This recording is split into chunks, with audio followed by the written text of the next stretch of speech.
எல்லாருக்கும் வணக்கம். அரட்டை ஸ்குவாட், அரட்டை பாய்ஸ் வந்துட்டோம். நானு மட்டு நம்ம முதலாளி லாகோல் எல்லாரும் வந்துட்டோம். எபிசோட் இன்னைக்கு ஆரம்பிக்கிறதுக்கு முன்னாடி நம்ம பீடாக் வந்து நம்ம ஷோ வந்து வாழ்த்தி பீடாக் ஸ்பீக்ஸ் சேனல்ல சொன்னதுக்கு பீடாக் ஒரு நன்றி சொல்லிக்கலாம். எல்லா சப்ஸ்கிரைபர்ஸ்க்கும் நம்மளோட வியூவர்ஸ் எல்லாத்துக்கும் மனமார்ந்த நன்றிகள். 1000 கிராஸ் பண்ணிட்டோம். ஒரு இனிஷியல் நல்ல மைல் ஸ்டோன். உங்களுடைய ஆதரவுனால எங்களுடைய மனமார்ந்த நன்றிகள். சரி, மனமார்ந்த நன்றிகள் அப்படின்றப்ப ஞாபகம் வருது, இன்னைக்கு மேட்ச் வந்து எல்எஸ்ஜி உனக்கு வார்த்தை இல்லை எனக்கு. அதான் அந்த நன்றி, அந்த லாயல்ட்டின்னு ஒன்று தான் ஞாபகம் வருது. இந்த எல்எஸ்ஜி வர்சஸ் டிசி இன்னைக்கு மேட்ச்சு. அந்த டீமோடைய ஓனர் ரிலீஸ் பண்ண இன்னொரு மார்க்கி பிளேயர், இந்த டீமோடைய ஓனர் ரிலீஸ் பண்ண இந்த மார்க்கி பிளேயர். நீயா நீயா நீயா நீங்களா நீங்களா நீங்களா அப்படின்னு அந்த மாதிரி வந்து நின்றுருக்காங்க. ஒரு பக்கம் கோயங்கா, ஒரு பக்கம் கேஎல் ராகுல், இந்த பக்கம் இவங்க ப்ளஸ் ஜிந்தால் குரூப் இவங்க ப்ளஸ் ரிஷப் பந்த். அன்ஃபார்ச்சுனேட்லி பந்த் ஃபார்மில் இல்லை, பட் கேஎல் ராகுல் I think he made some replies. ஏற்கனவே பெங்களூர்ல வந்து பேட்டை குத்தி காமிச்சாரு, இன்னைக்கும் பேட்டிங் பண்ணி குத்தி காமிச்சிட்டாரு ஓனரை. இந்த மேட்சை ஃபர்ஸ்ட் நீங்கள் எல்லாரும் சொல்லுங்கள், அதுக்கப்புறம் வில் டாக். என்னோட இனிஷியல் ஒரே ஒரு டாக்கிங் பாயிண்ட் தான் இதில். அவங்க வந்து 2 பாயிண்ட் ஆக்சுவலாக இன்னும் கொஞ்சம் ரன் அடிச்சிருக்கலாம், அதிகமாக கம்மியாக அடிச்சிட்டாங்க. இன்னொன்று வந்து பந்த் வந்து இவ்வளோ கீழே எதுக்கு போகிறாரு, ஃபார்ம் அவுட்டு தான், அதுக்காக ஓகே அட்லீஸ்ட் ஓப்பனிங் அந்த மாதிரி கூட ஏதாவது இந்த ரோஹித் சர்மாலாம் பண்ணுறாரு அந்த மாதிரி கூட பந்த் பண்ணலாம் ஓப்பனிங் பண்ணி. ஏன் பிரியன்சாரியா பண்ணுறத ரிஷப் பந்த் நினச்சா கண்டிப்பாக பண்ணலாம், அந்த மாதிரி ஒரு போல்டாக பண்ணலாம் அப்படின்னு நினைக்கிறேன். இது 2 தான். எல்எஸ்ஜி வந்து தே ஆர் கோயிங் கொஞ்சம் டவுன்வர்ட் ட்ரெண்ட் ஸ்டார்ட் ஆகிற மாதிரி தெரியுது. Soon they should bring in Mayank Yadav in place of Prince யாதவோ ஷார்துல் தகரோ ஒருத்தருக்கு பதிலாக they should bring in Mayank Yadav as soon as possible. அது ஒரு வாய்ப்பு. But batting wise they need more support, especially from the middle order and lower middle order. இது பண்ணணும். DC on the other hand they're making the moves. அவங்களுக்கு வந்து இன்னும் Faf இல்லை. இன்னைக்கு சமீரா வந்தார், நல்லா பெர்ஃபார்ம் பண்ணார். Whoever is coming in or stepping up and அவங்களுடைய இம்பார்ட்டன்ட் பிளேயர்லாம் இல்லாமல் கூட தேர் புட்டிங் இட் அக்ராஸ்.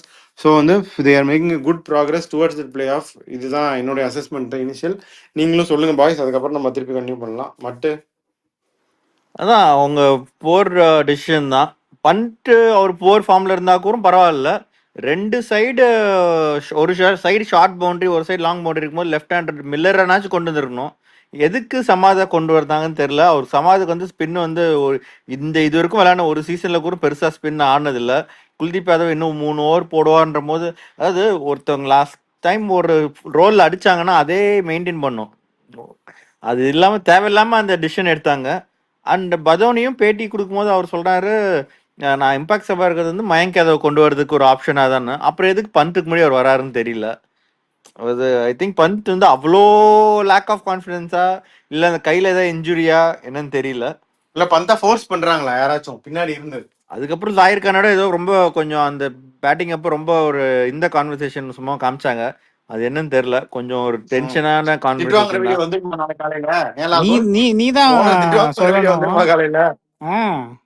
நீங்க தான் டெல்லியில இருக்கீங்க, போய் ஒரு விக்கெட். அதாவது அந்த இவ்ளோ இன்டர்நேஷனலி பிரஷர்லாம் இல்ல பிரதர், மேட்ச் லக்னோட பிரதர். ராகுல் வெற்றி, உன்னோட டாக்கிங் பாயிண்ட் கேக்குறதுக்கு முன்னாடி இந்த மன்னன் படத்துல வந்து விஜயசாந்தி முன்னாடி போய் நிக்கிற மாதிரி நிக்கிறாங்க. இந்த டிக்கெட் வாங்கிட்டு 2 பேர் நிப்பாங்கல்ல லீவ் கேட்டு, அந்த மாதிரி நாங்க சொல்லாம வந்துட்டோம். நாங்களா சொல்லிட்டு வந்தோம். இந்த ஜஹீர் கானும் ரிஷப் பந்தும் ஒரு மேட்ச் முடிஞ்ச உடனே இப்படிதான் போய் நிக்கிறாங்க அந்த ஓனர் கிட்ட. நாங்களாவது உங்ககிட்ட சொல்லிட்டு வந்தோம், நீங்க கிட்ட சொல்லிட்டு வந்தீங்க அப்படின்னு சிரிச்சுக்கிட்டே மோதிரத்தை கொடுங்க. இன்டர்நேஷனல் கிரிக்கெட் பிரஷர்லாம் விட ஒரு சஞ்சீவ் கோயங்கா பிரஷர் தான் ரொம்ப அதிகம் போல பண்ணிருக்கு. அவர் பிசிசில உட்கார வைக்கணுமோ? ஆமா. எனக்கு என்னமோ சொல்லுங்க, உங்களுடைய பாயிண்ட் சொல்ல வெற்றி. நல்லா போல்டா இன்னைக்கு ஆரம்பிச்சாங்க. அக்ஷர் பட்டேல் பவுலிங் ஓபன் பண்ணது எதிர்பார்க்காததுதான். டக்குன்னு ஓபன் பண்ணாரு, கண்ட்ரோல் பண்ணிட்டாரு. ஃபர்ஸ்ட் 3 ஓவர் அந்த பவர் பிளே ரன்ஸ் கம்ப்ளீட்டா கம்மி பண்ணிட்டாரு. அதுவும் மாக்ரம், மிஷேல் மார்ஷல். ஒரே நிமிஷம், ஒரே ஒரு பாயிண்ட் மட்டும் சொல்லிக்கிறேன். இந்த 4 பேர் இந்த பிரிடாமினன்ட்லி இந்த 3 ரைட் ஹேண்டர் இருக்கனால எல்லாரும் எஸ்எல்ஏ வச்சு ஸ்டார்ட் பண்ணணும்னு நம்ம இனிஷியல் ப்ரீ சீசன் ரிவ்யூலே சொன்னோம். அகைன்ஸ்ட் எல்எஸ்ஜி எல்லாருமே எஸ்எல்ஏ வச்சு தான் ஸ்டார்ட் பண்ணணும் டாக்டிக்கலி அப்படின்னு சொல்லிட்டு. அதான் அவங்க பண்ணாங்க. நீ சொல்லிட்டு அது இத்தனை நாள் கழிச்சு தான் பண்ணாங்க. ஐ மீன் 2வது மேட்ச் பண்ணாங்க. நல்லா போட்டாரு. இவங்களுக்கு பண்ணது மட்டும் இல்லாம பூரான் வரதுக்குள்ள எத்தனை ஓவர் போட முடியுமோ போட்டுடணும் லெஃப்ட் ஹேண்டர் அப்படின்ற மாதிரி யூஸ் பண்ண மாதிரி தெரிஞ்சது. யூஸ் பண்ணாங்க. அதான் கரெக்டா 4 ஓவர் போட்டு முடிச்சிட்டாரு. விக்கெட் எடுக்க கண்டெயின் பண்ணிட்டாரு. அதே மாதிரி அவங்க என்ன 9 ஓவர்ஸ்ல 82 ஏதோ இருந்தாங்க. அதுக்கப்புறமும் 159 தான் வந்துச்சு. அதுவும் கடைசி பவர் பிளேல கடைசி 5 டெத் ஓவர்ஸ்ல வந்து 41 ரன் தான் வந்துச்சு. So bowling unit Delhi is become really stronger, fantastic. ஜமீரா உள்ள கொண்டு வந்து அவங்களுக்கு நல்லதா போச்சு. இவங்க அடிக்கலைன்னு சொல்லலாம்ல வெற்றி, சின்ன பவுண்டரியில. ஆமா, மில்லர் வந்து 14 அவர் எப்போ வந்தாரு உள்ள? அடி கொஞ்ச நாச்சும் ஆக்சிலரேட் பண்ண ட்ரை பண்ணிருக்கணும். 13th ஓவர்ல வந்தாரு, ஒரு ஃபோர் அடிச்சாரு, அவ்வளவுதான். பண்ட் பார்த்தானே முடிக்கிறப்ப சொல்லியிருக்காரு, மில்லருக்கு வந்து விக்கெட் யூஸ் பண்ண உள்ள இருக்குன்னா அவர் உள்ள போய் குத்தி உட்காந்துட்டாரு, நகரல யூஸ் பண்ணும் அப்படின்னா இல்லாட்டி விக்கெட்டை லூஸ் பண்ணும். ரெண்டுமே பண்ணல அவர். ரெண்டுமே பண்ணல அவரு. பட் பூரானுக்கு திருப்பி அதே மாதிரி பழக்கமா ஸ்கெட்ச் போட்டாங்கன்னு நினைக்கிறேன் எல்லாரும். பூரான் மேல பூரான் விடுறாங்க. ஆனா இன்னும் டெஃபினட்டிவா நம்ம போனதை டிஸ்கஸ் பண்ண வெற்றி, இந்த பேஸ் ஆஃப் லெக் ஸ்டம்புக்கும் ஃபுல்லா உள்ள போடுறாங்கன்னா அப்படியும் பண்ணலாம. இது ஷார்ட் பால்ல தான் இன்னைக்கு அவுட் ஆனார், இன்சைட் ஆகி போல்டுன்னு நினைக்கிறேன். ஏற்கனவே ஹர்திக் பாண்டியா ஒரு தடவை ஷார்ட் பால் போட்டு அவர் அவுட் ஆக்கியிருக்காரு. ஸோ அதனால ஒரு பேட்டர்ன் எனக்கு தெரியல. 2 வாட்டி ஷார்ட் பால், 2-3 வாட்டி ஃபுல்லா to the base of leg stump. அதாவது ஸ்பின் எதிர்க்க ஒரு ஸ்ட்ரைக் ரேட் 260 இருக்கு இந்த ஐபிஎல்ல. பேஸ் பவுலிங் கிட்ட 136 தான் இருக்கு. ஸோ அதனாலதான் ஐ திங்க் அவங்க ஸ்டார்க்கு இவங்களுக்குலாம் பவர் பிளேல ஒரு ஓவர் கொடுத்துட்டு வந்தவொடனே அதான் எடுத்து வந்துட்டாங்களே, ஸ்டார்க்குன்னு சமீராவும் கொண்டு வந்தாங்களே. ஓவராலா இன்னைக்கு எனக்கு மெயின் ஃபேக்டர் கேஎல் ராகுல் அடிச்சதை விட டெல்லியோட பவுலிங் யூனிட் தான் கீ வின்னர்ஸ் தான் சொல்றேன். முகேஷ் அபிஷேக் போரல் கூட நல்லா அடிச்சாரு. இல்ல அதான் 150 தான் 160 தான் அப்படின்னும் போது அதுக்கப்புறம் இந்த பிச்சில் என்ன பொறுமையா விளையாடிட்டு போய் ஈஸியா ஜெயிச்சிருப்பாங்க. அது ஒன்றும் பெரிய இது இல்லை. கேஎல் ராகுல் வந்து ஆவேசப்பட்டு உள்ள வந்து நான் இது வந்து 9.4 ஓவர்ஸ்ல முடிப்பேன்னு ஏதாவது ட்ரை பண்ணுவான்னு நினைச்சேன். பட் ட்ரை பண்ணி அந்த ஓனர் முன்னாடி திருப்பி நிக்கணுமா? ராகுல் என்ன நீங்க என்ன நினைக்கிறீங்க? இந்த எல்எஸ்டி பேட்டிங் வந்து ஒஸ்ட் ஆயிடுச்சு. ஃபர்ஸ்ட் 2 பிளேயர் நல்லா அடிச்சாங்க. கடைசி மீதி விக்கெட்லாம் நீங்க பாத்தீங்கன்னா கிட்டத்தட்ட ஆல்மோஸ்ட் 51 பாலுக்கு கிட்டத்தட்ட 60 ரன் அடிச்சிருக்காங்க. கடைசி பூரான், சமாது, மில்லரு, பதோனி, பந்த் எல்லாம் சேர்த்து அது வந்து கொஞ்சம் ஒஸ்ட் பர்ஃபார்மன்ஸ். அது இன்னும் கொஞ்சம் தேர்த்தி இருந்தாங்கன்னா இந்த பிட்ச்ல 200 போயிருக்குமா? 200 210 போயிருக்கலாம் 200 போயிருக்கலாம். இவங்க பண்ண ஸ்டார்ட் கண்டிப்பா போயிருக்கணும். அதான் அந்த நான் சொல்றது வந்து இந்த கடைசி இந்த batsman let down the team rather than the bowling. இங்க என்னதான் அவங்க போட்டிருந்தாலும் பட் பூரா கொஞ்சம் விட்டுருந்தாருன்னா இன்னும் கொஞ்சம் டஃப் மேட்சா இருந்திருக்கும். கேஎல் ராகுல் சேஸ் பண்ணி பூரான் மேல பூரான் விட ஆரம்பிச்சாங்க இப்பெல்லாம். நான் பாக்குற வரைக்கும் 3 பிரிஞ்சிருக்கு ராகுல். ஃபர்ஸ்ட் 2 பேர் ரொம்ப நல்லா படிக்கிற பசங்க, இந்த ஜிடியும் டிசியும். சரியா? மிச்சம் 4 பேர் வந்து கொஞ்சம் நம்மளும் நல்லா படிச்சு முன்னேறிடணும், இந்த 2 சீட்டு தான் இருக்கு அப்படின்ற குரூப் வந்து இந்த எம்ஐ, ஆர்சிபி, பஞ்சாப், எல்எஸ்ஜி. இந்த படிக்காம லாஸ்ட் பெஞ்ச்ல தரதிலே தான் போவோம் நாங்க அப்படின்னு சுத்திட்டு இருக்க இந்த 4 பேர். அது 4 பேர் குரூப் ஆயிடுச்சு இப்ப. அதுதான் வந்து இந்த KKR, RR, CSK, SRH. இந்த 4 பேர் தான் தக்ஸ் கடைசியில உட்காந்துருக்க 4 தக்ஸ். இந்த 4 பேர் இப்ப எப்படியாவது படிச்சு பாஸ் பண்ணிடணும்னு உருட்டிட்டு இருக்காங்க இப்ப போட்டு. 2 பேரும் அவங்க பாஸ் ஆயிரோம்டா அப்படின்னு நீயும் மட்டும் நல்லா படிச்சுட்டு உட்காந்துருப்பீங்கல்ல எக்ஸாமுக்கு, அந்த மாதிரி உட்காந்துருக்காங்க. அது நீங்களும் முதலாளியும் நானும் மட்டும்தான் அப்படி உட்கார்ந்து கடைசி. இல்ல நீங்களும் அப்படி இருப்பீங்க, நான் வேற மாதிரி இருப்பேன். சோ இதுதான் இந்த மாதிரி தான் சினாரியோ. இந்த மேட்சை பத்தி வேற ஏதாவது சொல்லணும்னு நினைக்கிறீங்களா? சொல்லுங்க, இல்லாட்டி அப்படியே அடுத்த நாளைக்கு மேட்ச் ப்ரிவியூக்கு ஜம்ப் பண்ணலாம். பிரின்ஸ் யாதவ் நல்லா போட்டாரு, அவேஷ் கான் 2 பேரும் நல்லா போட்டாரு. பிஷ்னாய் திரும்பவும் நிறைய ரன்ஸ் கொடுத்தாரு. திக்வேஷ் ரதியும் ஆக்சுவலா ரொம்ப நல்லா போட்டாரு. அதான் they have good bowlers. Digvesh ரதி ஒரு 3 மேட்ச் ஆனா விக்கெட்டே எடுக்கிறது இல்ல. லார்ட் பத்தி எதுவுமே பேசல. லார்ட் சொல்ற மாதிரி எதுவும் பண்ணலையே. ஃபுல் டாஸ் நிக்குதுன்னு கேக்குறாங்களா? ஃபர்ஸ்ட் பால் நல்லா போட்டாரு, ஃபர்ஸ்ட் பால்லே விக்கெட் கிடைச்சிருக்கும்னு நினைச்சேன். அதுக்கப்புறம் ஒன்னும் பெருசா என்னாச்சு நான் பார்க்கல. என்னாச்சு? இல்ல ஃபர்ஸ்ட் பாலே ஏர்ல போச்சு, short of mid on. First பாலே விக்கெட் கிடைச்சிருந்ததுன்னா மேபி இன்னும் கொஞ்சம் இதுவா இருந்திருக்கும். விட்ல இல்ல, ஷார்ட்டா விழுந்துருச்சு, ஏர்ல போய் சர்க்கிள்குள்ளே இதுவாயிடுச்சு. சரி, ஓகே. முதலாளி வேற ஏதாவது சொல்லுங்க இந்த மேட்சை பத்தி, இல்லாட்டி கடைசி ஒரு क्वेश्चन. பந்த் இப்படியே தான் இருப்பாரா, முன்னேறுவாரா? பந்த் வந்து எப்ப முன்னேறுவான்னு நான் சொல்றேன். டோர்னமெண்ட் விட்டு வெளியே போயிட்ட அப்புறம் 2 மேட்ச் அடிப்பாரு பாருங்க. அவங்க குவாலிஃபை ஆகாது உறுதி அப்படின்றீங்க நீங்க. Return of the dragon. கஷ்டம் நீங்க தான். தானே அவர் qualify ஆகாத உறுதியா சொன்னீங்க. எக்ஸ்ட்ரா மேட்ச் வேற விளையாடிட்டாங்க. மேட்சஸும் கம்மி அண்ட் மேட்சஸும் வந்து they have against Bangalore and Mumbai, Gujarat, ஆமா. மும்பை, ஸோ குஜராத், பெங்களூரு. பஞ்சாப் எல்லாமே டாப்ல இருக்கிற டீம்ஸ். கடைசி மேட்ச்னா சன்ரைசர்ஸோட இருக்கு. ஸோ அதான் கஷ்டம் தான். இனிமேல கஷ்டம் தான் அந்த டீமுக்கு. ஓனருக்காக விளையாடுறாங்களா இல்ல அவங்களுக்காக விளையாடுறாங்கன்னு தெரியல. ஓரளவுக்கு they have to reconfigure. கொஞ்சம் செட்டில் ஆகி கொஞ்சம் ஸ்ட்ராட்டஜிஸ் ரீதிங்க் பண்ணோம். அப்படியே வாங்க நம்ம ஹைதராபாத் ஓகே, போவோம். அப்படியே ஹைதராபாத் போவோம். மும்பை வந்திருக்காங்க. மும்பை வர்சஸ் ஹைதராபாத் இன் ஹைதராபாத். போன வாட்டி மும்பை இந்தியன்ஸ் டீமே கூப்பிட்டு பிரியாணி போட்டார் திலக் வர்மா. இந்த வாட்டி அவரோட ஹோம் டவுன் அது, அதனால் இந்த வாட்டி அதை செய்கிறாங்களா இல்லையான்னு தெரில. பிரியாணி சாப்பிட்றாங்களோ இல்லையா, மேட்ச் இருக்கு நாளைக்கு. நல்ல மொமெண்டமோட வர்றாங்க மும்பை. என்னடா சிரிக்கிற? நானும் மட்டும்லாம் ஒரு தடவை பிரியாணி சாப்பிட்டு மொத்தமா போய் ஃபர்ஸ்ட் வரை அவுட் ஆயிட்டு வந்துட்டோம் ஒரு மேட்ச் ஆரம்பிக்கிறதுக்கு முன்னாடி ஃபுல்லா பிரியாணி சாப்பிட்டுட்டு. சரி, இப்போ இந்த மேட்சை பொறுத்த வரைக்கும் அதான் Mumbai going with some momentum. I think last 3 out of 3 ஜெயிச்சிருக்காங்க. இவங்க வந்து SRS they have to arrest their slide. இந்த இந்த 4 தற்குறி கேங்ல இருந்து வெளியேறி மேலே போய் கொஞ்சம் முன்னேறணும் அப்படின்னு நினைக்கிற பையனா அவங்க இது பண்ணிட்டு இருக்காங்க. ஸோ அதனால தே ஹேவ் டு இம்ப்ரூவ். அதனால அவங்க அதுக்கு ட்ரை பண்ணுவாங்க. ஹோம் கண்டிஷன்ஸ், நல்ல பேட்டிங் கண்டிஷன்ஸ் இன் ஹைதராபாத். அவங்க எப்படி பண்ண போறாங்கன்னு தான் பார்க்கணும். மட்டும் இந்த மேட்ச்சுக்கு என்ன சேஞ்சஸ் இருக்கும் சொல்லு. மும்பை எதுவும் சேஞ்சஸ் இருக்காது. கரண் சர்மா ஒரு ஃபிட்னஸ் மட்டும் பார்க்கணும். அவர் இருந்தாருன்னா போன தடவை அஸ்வினி குமார் சரியா போடல, அவர் வேணா உள்ள கொண்டு வருவாங்க. அது மட்டும் தான் ஒரே ஒரு ஆப்ஷனு. அது அந்த ஒரு ஸ்பாட் தான். அது விக்னேஷ் புத்தூரா, கரண் சர்மாவா, அஸ்வினி குமாரா, அந்த 3 பேர் ஸ்பாட். மற்றது எல்லாமே அப்படியே தான் போவாங்க. No changes. எஸ்ஆர்ஹெச் வந்து அதான் அபினவ் மனோகர் ஸ்லாஷ் மேபி ஸ்மரன் ரவிச்சந்திரனா அவரு மேபி ராகுல் சஹர் டிபெண்டிங் அப்பான் என்ன பண்றான். அந்த ஒரு ஸ்பாட் தான். இஷான் கிஷான் போர் ஃபார்ம்ல தான் இருக்காரு. லாஸ்ட் 6 இன்னிங்ஸ்ல 36 ரன் அடிச்சிருக்காரு. முதல் செஞ்சுரி போட்ட அப்புறம் 6 innings 36ங்கிறது ராகுல் திரிபாதி லெவல். அதான் ஃபர்ஸ்ட் மேட்ச் என்ன செஞ்சுரி போட்டாரு 107 ரன். ஸோ அதை வச்சு எத்தனை மேட்ச் விளையாடுவாருன்னு பார்ப்போம். நிதிஷ்குமார் ரெட்டி 100 ரன் அடிச்சிருக்காரு. லெஸ் தென் 100 ஸ்ட்ரைக் ரேட்னு நினைக்கிறேன். 111 சம்திங் ஸ்ட்ரைக் ரேட்டு. அவரும் போர் ஃபார்ம்ல இருக்காரு. அதுதான் அவங்க மெயின் இது. நம்பர் 3 நம்பர் 4 வந்து கொஞ்சம் போர் ஃபார்ம்ல இருக்காங்க.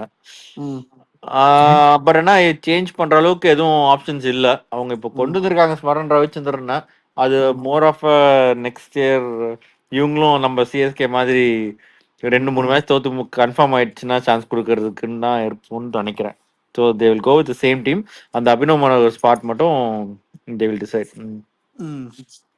அதாவது இந்த பிசிசி கான்ட்ராக்ட் கொடுத்ததுல இருந்து ஒருத்தரும் தேடுற மாதிரி தெரியல. கொடுக்கறதுக்கு முன்னாடியும் கொஞ்சம் தேரல. பட் அதுல இஷான் கிஷான் ஒரு நபர். டீம் சேஞ்சஸ் பெருசா இருக்காது. அதே டீம் தான் மோஸ்ட்லி. மும்பை சொன்ன மாதிரி அவங்க பவுலிங் வந்து அஸ்வினி குமார் வச்சு தான், பிச்சுக்காக அஸ்வினி குமார் வச்சு போகலாம், இல்ல விக்னேஷ் புத்தூர், அதுவும் அன்லைக்லி தான். இவங்க சன்ரைசர்ஸ் பொறுத்த வரைக்கும் அபினவ் மனோகர் வந்து பெருசா பெர்ஃபார்ம் பண்ணல. ஸோ ஸ்மரன் ரவிச்சந்திரன் கொண்டு வரலாம். என்னதான் இருந்தாலும் அவங்க கடைசியா அவங்க என்ன பிச்சு யூஸ் பண்ண போறாங்க. யூஸ்வலா அவங்க ஜெயிச்ச அந்த 2 மேட்ச் அந்த ஹை ஸ்கோரிங் பிட்ச் நம்பர் 2 நினைக்கிறேன். பிட்ச் நம்பர் 2 தான். அதுதான் யூஸ் பண்ண போறாங்க அப்படின்னு எதிர்பார்க்கறாங்க. சோ பிட்ச் நம்பர் 2 தான் இது பண்ணிட்டாங்க. மும்பைல நடக்காதது வந்து இங்க நடக்குமா அப்படின்னு ஆன்டிசிபேட் பண்றாங்க. அந்த 300 ரன் இன்னிங்ஸ் ஸ்கோர் எப்பப்பெல்லாம் அப்படி சொல்றாங்களோ அதுக்கப்புறம் அப்பெல்லாம் 300 சொல்றீங்க. அப்படி வியாபார நோக்கம் சொல்ற மாதிரி இருக்கு இதெல்லாம். நான் அந்த மேட்ச் பார்க்கணும் 300 அப்படின்னு.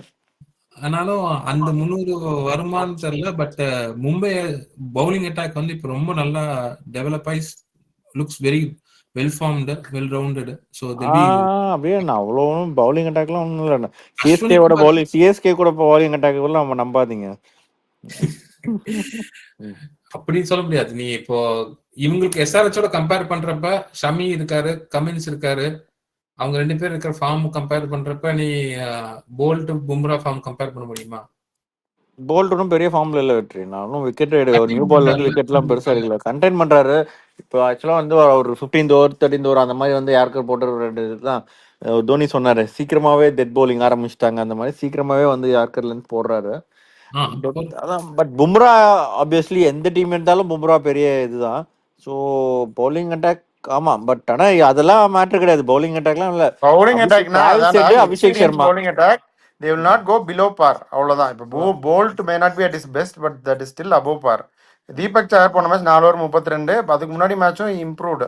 அதனால they may not be at their best or exceptionally good, but that is still above par. அதான் இந்த மேட்ச் வந்து பவுலிங் அட்டாக் எல்லாம் இல்லை. டிராவிஸ் ஹெட், அபிஷேக் சர்மா அடிச்சாங்கன்னா இவங்க ஜெயிக்கிறாங்க, அடிக்கலன்னா தோத்துட்டாங்க, அவ்வளவுதான். 2 பேரும் அடிக்கணும். டிராவிஸ் ஹெட் இந்த சீசன் வந்து கொஞ்சம் ஆஃப் லைட். சரி, அவங்க 2 பேரும் யார் அவுட் ஆக்குவாங்க? பவுலர் தானே அவுட் ஆக்குவாங்க. அதான் சொல்றேன்டா, அவங்க அடிச்சாதான். அதுக்கப்புறம் ஏன் ரன் அவுட் ஆனா என்ன பண்ணுவீங்க? என்னங்கடா இவங்களே கேட்பாங்களா? இவங்களே பவுலர் தானே அவுட் ஆக்கணும். ரன் அவுட் யாரா விக்கெட் கீப்பர் பண்ண 2 மாட்டாங்க. பேரும் ஆகிறது ரொம்ப அன்லக்கி இல்லடா. அப்படி எப்படிடா பேசலாம்? இப்போ நல்லா வயது எனக்கு சொல்லு. மேல சொல்லு. சொன்ன மாதிரி கரெக்ட் தான். டிராவிஸ் ஹெட், அபிஷேக் சர்மா யார் அவுட் ஆக்குறாங்களோ அது they will determine the match. அப்படி பண்ணா ஏன் இந்த பிட்ச்ல அப்ப மத்தவங்க அடிக்க மாட்டாங்க? இஷான் கிஷான் பழைய டீமோட சரி இன்னொரு நாளைக்கு ஒரு 100 அடிக்க மாட்டாரா? இல்ல கிளாஸ் அடிக்க மாட்டாரா? ஹார்திக் பாண்டியா தான் அடிக்க மாட்டாரா அந்த சைடு? அந்த சைடு ஹார்திக் பாண்டியா அடிக்க மாட்டாரா? யாரும் ரோஹித் சர்மா பத்தி பேச மாட்டேங்கிறீங்க. ரோஹித் சர்மா அடிச்சது அவர் அடிச்சாரு, அவ்வளவுதான். அவர் பண்ணிட்டாரு ஸ்டாண்ட் ஓபன் பண்ணதுக்கு. 3 மேட்ச் அடுத்தது என்னப்பா எல்லாரும் வந்து சிஎஸ்கே மாதிரி பவுலிங் போட மாட்டாங்க. அவுட் ஆஃப் ஃபார்ம் இருந்தா சிஎஸ்கே வந்து காப்பாத்தி கொடுக்குறாங்க. சிஎஸ்கே கலாய்க்கிறியா ரோஹித் சர்மாவை கலாய்க்கிறியா? சொல்றேன், அவுட் ஆஃப் ஃபார்ம் யார் இருந்தாலும் சிஎஸ்கே தான் காப்பாத்தி விடுது. பண்ணிட்டே 65 அடிச்சிருக்காரு, பாத்துக்கோ. லாகுல் அவர் என்ன சொல்லுவாரு? வீக்கெண்ட் ஆனா என்ன பண்ணுவீங்க, வீக் டே ஆனா என்ன பண்ணுவீங்க? வீக்கெண்டுக்கு வெயிட் பண்ணுவேன், வீக்கெண்ட்ல நான் கொஞ்சம் பிஸியா இருப்பேன் அப்படிங்கிற மாதிரி அடிச்சிட்டாரு சிஎஸ்கேவோட. பாப்போம், இந்த பேட்டிங் மேட்ச்ல அடிப்பாரு தான் நினைக்கிறேன் ரோஹித் சர்மாவும். பாப்போம். ரோஹித் சர்மா இந்த பிட்ச் அவங்க சொல்ற மாதிரி இருந்தா கேட்குது. ரோஹித் சர்மா காலில் வாங்குற மாதிரி பவுலிங் போறதுக்கு அவங்க சைடுல யாரும் இல்ல.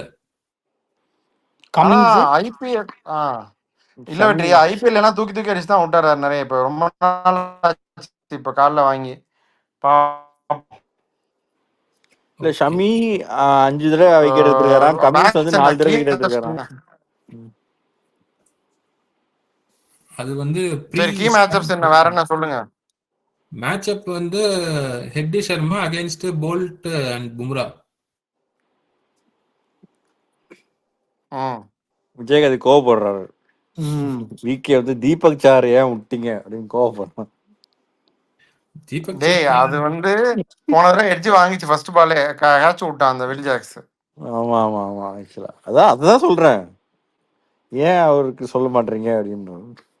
அவரு பதில் சொல்லுவார் பால்ல நாளைக்கு உங்களுக்கு எல்லாம். ஓகே, அப்படியே ஒரு வேற என்ன மேட்சப்ஸ் இருக்கும்? திலக் வர்மா ஹோம் இதுல நாளைக்கு வந்து ஹோம் இதுல திலக் வர்மா. அது போக வந்து போன மேட்ச் வந்து ஸ்பின்னர்ஸை வெளுத்து விட்டார் சூரியகுமார் யாதவ். இந்த பிச்சிலையும் வந்து சூரியகுமார் யாதவ் எப்படி ஸ்டாப் பண்ண போறாங்க அப்படின்னு பார்க்கணும். ஜீசான் அன்சாரி மாதிரி ஒரு யங் ஸ்பின்னரு, அண்ணா ஜடேஜா 100 வெளுத்து விட்டார் சூரியகுமார் யாதவ். ஸோ அப்போ Zeeshan Ansari will have his task cut out. Will see how Ansari versus Suryakumar Yadav கண்டிப்பாக நாளைக்கு இருக்கும். It's very interesting one. ஏன் அவங்க சாரை கொண்டு வர மாட்டாங்களா? அன்சாரி டிராப் பண்ணிட்டா கொண்டு வருவாங்க. இல்ல இந்த இன்னொரு ஸ்பாட் சொல்றேன், 2 பேரும் சாரே கொண்டு வர. அதான் நான் எஸ்ஆர்எஸ் ஸ்பின்னர்ஸ் அகேன்ஸ்ட் இந்த திலக் அண்ட் சூர்யா. லாகுல் வேற ஏதாவது மேட்சப் எதிர்பார்க்குறீங்களா? வேற மேட்சப் தான் பேசிட்டீங்களா எல்லாம் வேலை வாரியா? யாரு அடுத்ததுக்கு போவோம்?